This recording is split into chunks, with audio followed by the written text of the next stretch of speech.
दोस्तों 24 सितंबर 2002 Ahmedabad railway station शाम 4 बजे गर्मी और शोर से भरे रेलवे स्टेशन पर बरेली से आई ट्रेन में से दो संदिग्ध नौजवान उतरते हैं।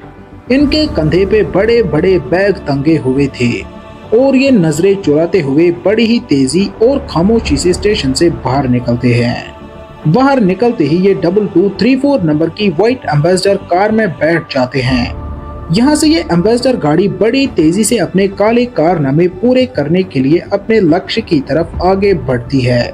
दोस्तों दरअसल ये दोनों नौजवान लश्कर तैयबा के एसोसिएट्स थे और आज ये ऐसा हमला करने वाले थे जिसके झटके की लहरें सीधा दिल्ली जाके रुकेगी।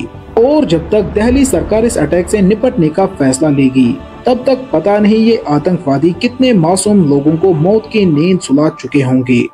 तो चलिए जानते हैं आज की इस वीडियो में कैसे ये आतंकवादी एक एक करके दर्जनों मासूम लोगों को मौत के घाट उतार देते हैं और फिर कैसे हमारी एनएसजी यानी नेशनल सिक्योरिटी गार्ड कमांडोज इन सारी मुश्किलों को पार करते हुए इन आतंकवादियों को मौत का कोहरा मचाने से रोकती है। अक्षरधाम टेम्पल शाम 4:45 अपनी अनोखी कलाकृति और बगानों के लिए मशहूर अक्षरधाम टेम्पल में आज दिल लुभाने वाला माहौल था। बहुत सारे श्रद्धालुओं का मंदिर में आना जाना लगा हुआ था। इन सभी के बीच आज 7 साल के दो जुड़वा भाई अपने दादा और दादी के साथ मंदिर में आयोजित मशहूर लाइट शो देखने के लिए आए थे।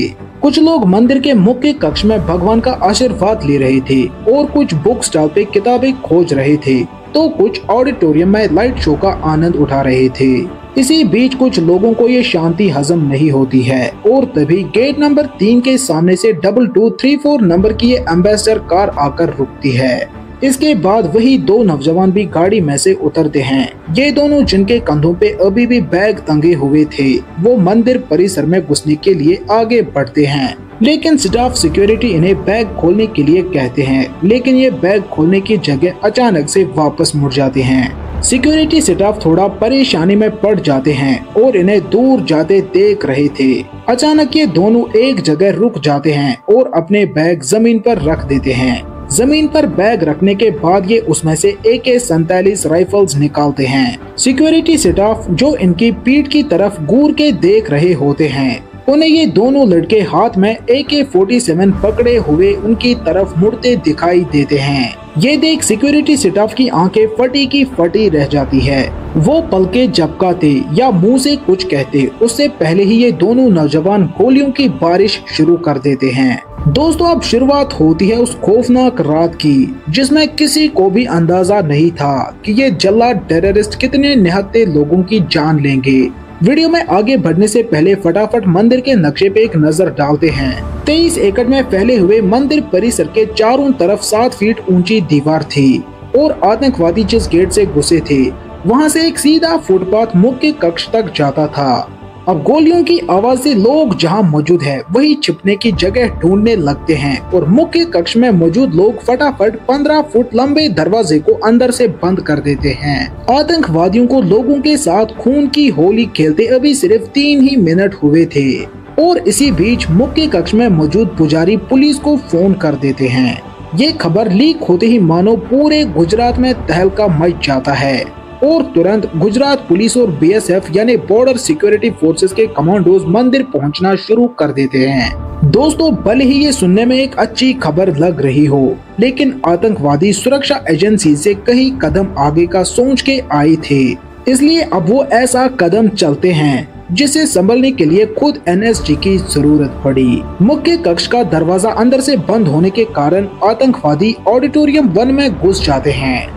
गुजरात पुलिस और BSF के कमांडोज के आने से मंदिर के बाहर खड़े लोगों को उम्मीद की एक किरण दिखाई देती है, लेकिन अगले ही पल आतंकवादी कुछ ऐसा कर देते हैं जो इन कमांडोज का भी दिल दहला के रख देता है। अचानक मंदिर से लोगों के चीखने की आवाज सुनाई देती है और उसके अगले ही पल लोगों की चीखने के साथ गोलियों की आवाज भी आती है। दोस्तों ये आवाजें सुन के गुजरात पुलिस को लगने लगा कि ये मामला काफी आगे बढ़ चुका है और इसलिए वो NSG कमांडोज को यहाँ बुला लेते हैं। अब बात आती है मेजर जोशी पे जो कि NSG के टॉप कमांडर होते हैं। उन्हें उनके सीनियर फौरन निकलने का ऑर्डर देते हैं मेजर जोशी और उनके साथ लगभग 60 कमांडोज अब पालाम एयर बेस पहुंच जाते हैं और यहां से सीधा अक्षरधाम टेम्पल की ओर रवाना होते हैं। इधर ऑडिटोरियम 1 में आतंकवादी मौत का कोहराम मचा चुके थे। अब आतंकवादी ऑडिटोरियम 2 में घुस जाते हैं जो पूरी तरह खाली था। 7:30। काफी देर तक कोई आवाज न आने के कारण गुजरात पुलिस अंदर जाने की कोशिश करते हैं। जैसे ही पुलिस ऑडिटोरियम में पहुंच जाती है, उन पर अंधाधुंध गोलियां चलाई जाती है और कई पुलिस ऑफिसर्स अपनी जान गंवा देते हैं। रात 10:10। मंदिर के बाहर एडवांस्ड हथियारों से लैस NSG कमांडोज यहां पहुंच जाते हैं। मेजर जोशी आते ही बिना समय बर्बाद किए मंदिर के चारों तरफ घेरा बना लेते हैं। रात के 11 बजे मेजर जोशी अपने टॉप ट्रेनड कमांडोज के साथ सीधा मंदिर में घुस जाते हैं। दोस्तों, इस समय तक आतंकवादी ऑडिटोरियम 3 के करीब पहुंच चुके थे और यहाँ डरावनी वाली बात तो ये थी कि ऑडिटोरियम 3 में 180 के करीब लोग मौजूद थे, लेकिन उन तक पहुंचने से पहले इन आतंकवादियों को अब मेजर जोशी का सामना करना था। दोस्तों, जैसे ही इन आतंकवादियों को काले कपड़ों वाले यमदूत यानी NSG के कमांडोज देखते हैं तो ये मंदिर से बाहर गार्डन की ओर भागने की कोशिश करते हैं, लेकिन मेजर जोशी जो फुल फॉर्म में निकले थे और इनके सामने चट्टान की तरह खड़े थे, इन्हें कैसे छोड़ते। दोस्तों, आगे क्या हुआ अगर आप जानना चाहते हैं तो कमेंट में पार्ट 2 लिखें और ऐसी सुपर ऑपरेशन वीडियोस देखने के लिए हमारे चैनल को भी सब्सक्राइब कर दे।